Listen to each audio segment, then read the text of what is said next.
ಕಂಡವರ ಮಣ್ಣಲ್ಲಿ ಮಣ್ಣಾಗಿ ಹೋಗಿದ್ದಾರೆ. ಹೋಗಲೇ ಬಚ್ಚ ನನ್ನ ಮಗನೇ.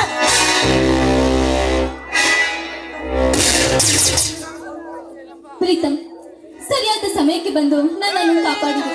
ನಿಮಗೆ ತುಂಬಾ ತುಂಬಾ ಥ್ಯಾಂಕ್ಸ್.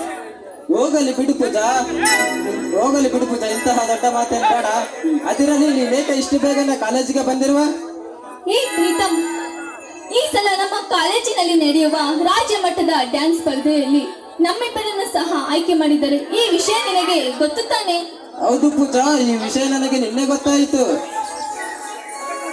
ಅದಕ್ಕೆ ಪ್ರೀತಮ್, ನಾನು ಬೇಗ ಡ್ಯಾನ್ಸ್ ಪ್ರಾಕ್ಟೀಸ್ ಮುಗಿಸಿಕೊಂಡು ಕಾಲೇಜಿಗೆ ಹೋಗೋಣವೆಂದು ಬಂದೆ. ಅಷ್ಟರಲ್ಲಿ ಹೀಗಾಯಿತು.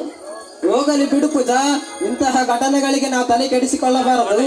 ಈ ನಮ್ಮ ಕಾಲೇಜಿನ ಕೀರ್ತಿ ಪ್ರತಿನಿಷ್ಠೆಯನ್ನು ಎತ್ತಿ ಹಿಡಿಯುವುದು ನಮ್ಮ ಕೈಯಲ್ಲಿದೆ.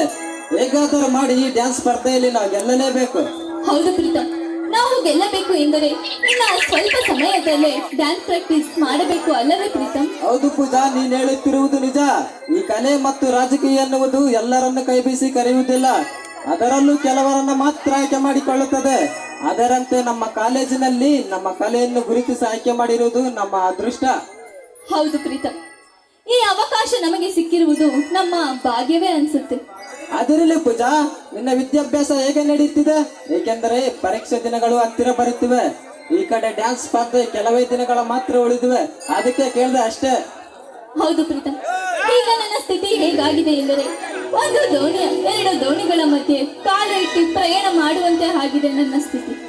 ನೋಡು ಪೂಜಾ, ಯಾವುದೇ ಕಾರಣಕ್ಕೂ ನಮ್ಮ ಮನಸ್ಸನ್ನು ಚಂಚಲನಗೊಳಿಸಬಾರದು. ಏಕೆಂದರೆ ವಿದ್ಯೆ ಮತ್ತು ಕಲೆ ಎನ್ನುವುದು ನಮ್ಮ 2 ಕಣ್ಣುಗಳಿದ್ದಂತೆ.